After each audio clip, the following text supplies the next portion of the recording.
Hey everybody, thank you for tuning in. At this point, you've probably realized that this week was all about the cello. I've been learning the Prelude from Bach's Cello Suite No. 1 for a couple months now, and I figured it was time to put it to the test. When I play cello at home, I usually use this big, heavy cello mute so I don't get evicted by either my neighbors or my wife. To make a proper recording, however, I knew I would have to go somewhere where I could play unmuted for as long as it took to get a good take. And knowing my limited ability on the cello, I knew that this would take a long time. After searching my brain for locations, I remembered an old abandoned water tank up in Malibu State Creek Park that my friend and composer Daniel McCallum had showed me.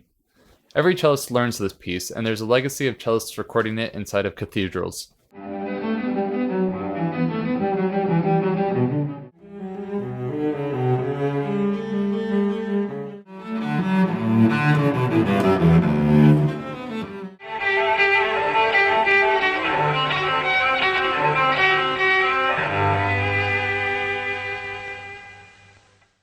Bach himself was a church musician and music director throughout his entire life. One can imagine the role that the church's acoustics played in Bach's compositions.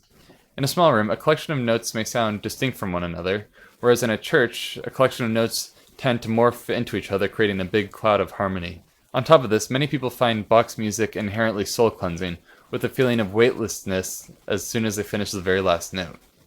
The water tank itself has a reverb tail, or a reverb length, of approximately 8 seconds. Daniel and I have spent hours in there recording creepy sound effects for horror movies.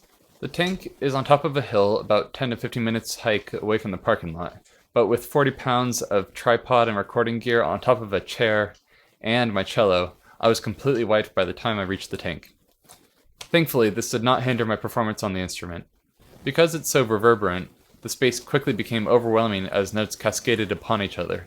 However, by playing softly and only emphasizing specific notes, I was able to reach an effective balance. The lesson here is that in reactive and overwhelming scenarios, beauty can be found with some patience and sensitivity. Thank you for tuning in, and I'm looking forward to another week of creating for you all.